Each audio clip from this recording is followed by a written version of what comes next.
Okay, this one's probably the biggest cause of PDI failure and standards check failure due to a huge misunderstanding from ADIs, trainers, and PDIs about was the lesson plan adapted when appropriate to help the pupil work towards their learning goals.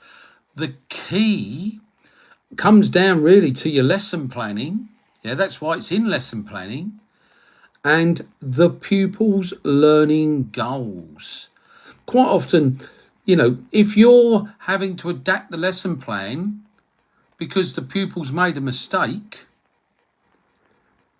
that's your fault.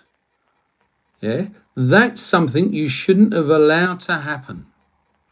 And people don't understand that. And when I say that, I mean that you've changed the subject and moved away from the original learning goal because you allowed an error to happen outside of that learning goal.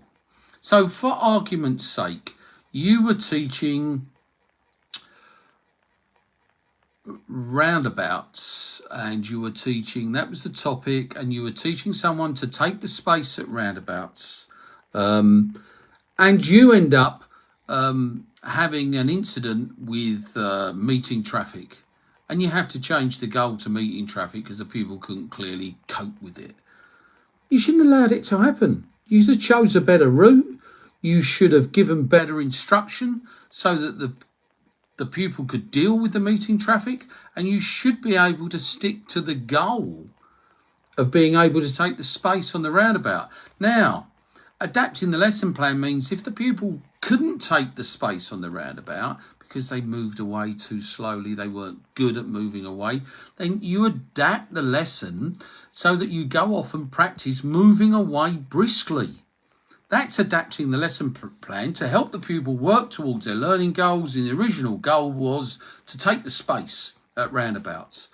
So you should be willing and able to adapt if the pupil appears to be uncomfortable or unable to deal with the learning experience that you have set up.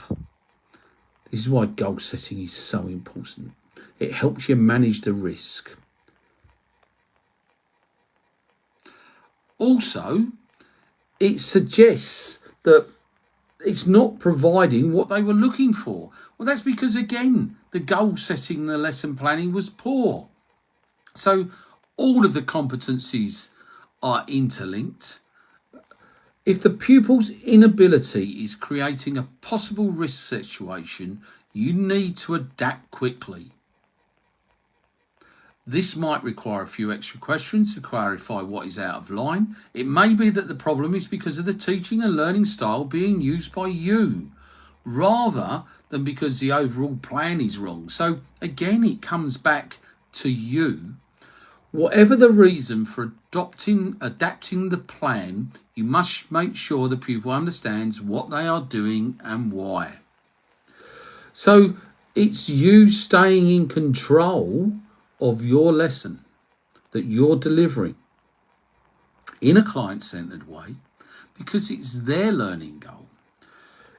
So some indications that all the elements of the competence are in place could include comparing the actual performance of the pupil with their claims and clarifying any differences.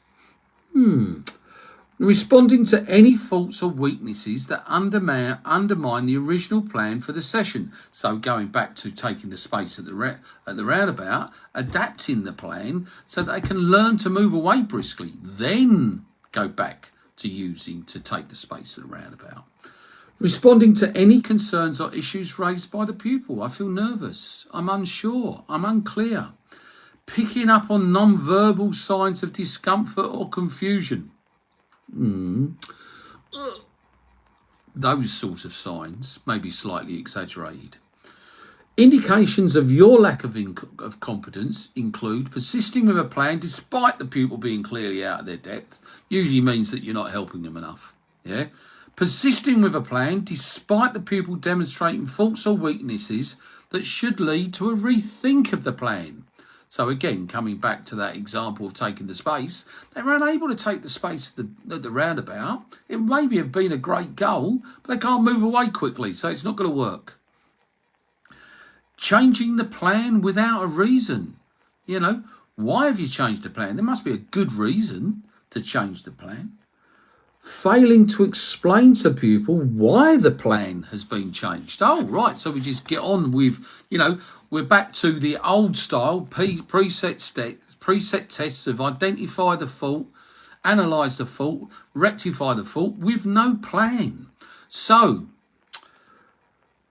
this is such a big one if you're training to become a driving instructor, and it's something that you probably need expert help to be able to practice and learn.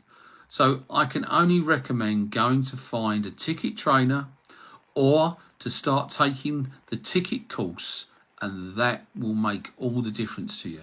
Okay, until the next time when I have a nice rant at you, I'll catch up with you soon. Take care, everyone. Cheers. Bye-bye.